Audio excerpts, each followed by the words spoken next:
Welcome, welcome. This is our first episode of News and Under Five with Smalls on the mic. And I know I don't have my mic today, but we're gonna start off with definitely President Biden. That's the first person we definitely need to talk about. Because I'm pretty sure everybody listening to me right now lives in the United States, and that is the chief person in charge, and we need to break this person down of, is he for the people or is he for these businesses and government?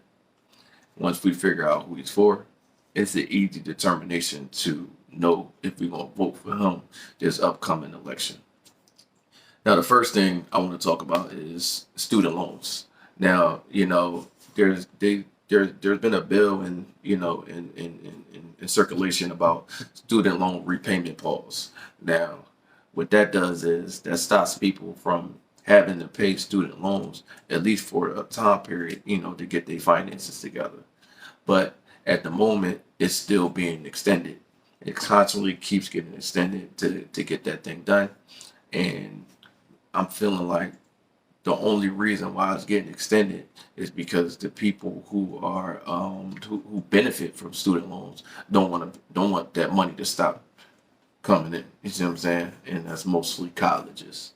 You know, um, the big thing everybody's talking about with Biden is Ukraine and the 2 billion and the 6 billion that's been given to Ukraine over the past 4 years.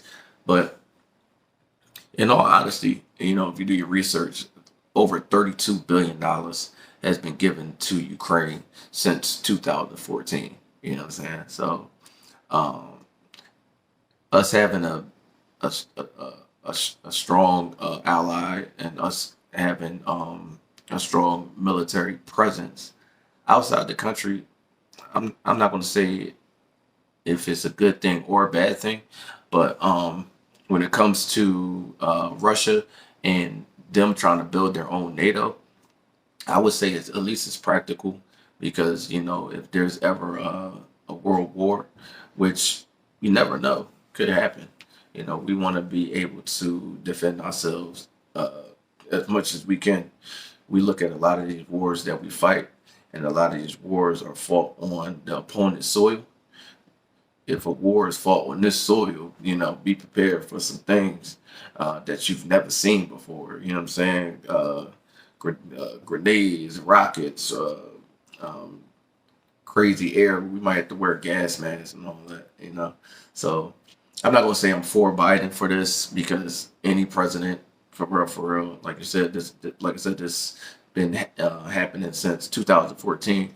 Any president can be put into that office, put into office, and still continue down the line of supporting Ukraine. Now, the dollar amount is questionable, but we should continue to support Ukraine.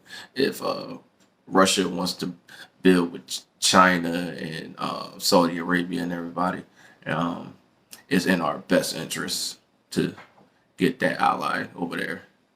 Um, Now, everybody knows who Shanquella Robinson is, and if you don't, she's the lady that went to Mexico, and her friends, I guess killed her, allegedly. Let's say allegedly. I mean, yeah, we saw the video, but I'm gonna say allegedly for now because I'm on video. Um, Now, Shanquella Robinson's family uh, pleads with Biden, to step in after, that mysterious death. And to this day, Biden hasn't responded or helped out in any way to try to get her family any closure. And if you are up on news right now, two more people from America have went to Mexico and has died in Mexico. You know what I'm saying? Different circumstance, but still, the United States hasn't stepped in. And that's crazy that something on the international scale that has something to do with murders of American citizens hasn't been something that they've been proactive with. and that's another thing I have an issue with. Um, and the last thing, we could talk all day, especially with the bombing going, the derailment of these trains. And the big one is obviously in Ohio. Another one doesn't happen down in South Carolina, North Carolina. Um, but the big thing that I want to talk about is the tax hike plan.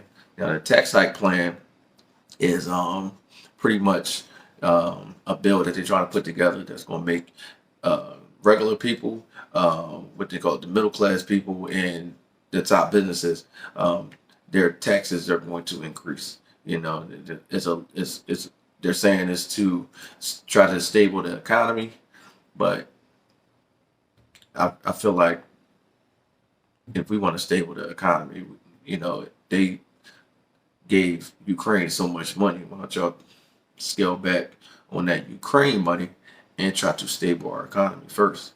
And I'm not saying stop giving Ukraine money altogether, but let's balance it out, because taking money from us isn't really helping the situation per se.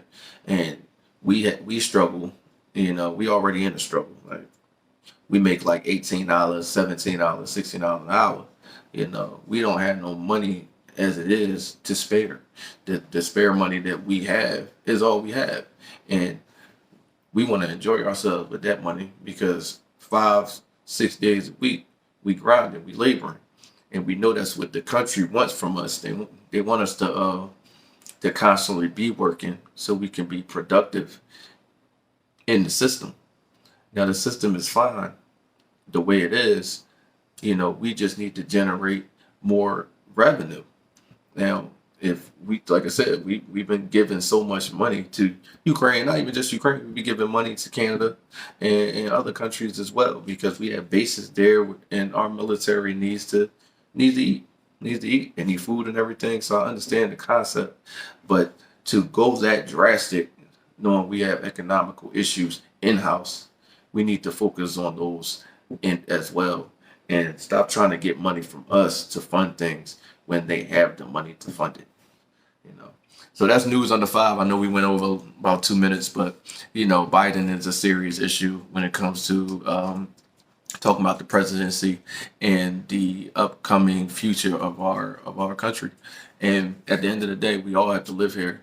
So let's all come up and let's all group together and start making better decisions when it comes to putting somebody in that chief's top office. You know what I'm saying? The chief, that top spot. You know what I'm saying? We should do a little bit more research and involve ourselves more when it's time to pick that person. You know what I'm saying? So we got a year to figure it out, and I hope we all make the right decision come election day. Smalls on the mic. Like and share.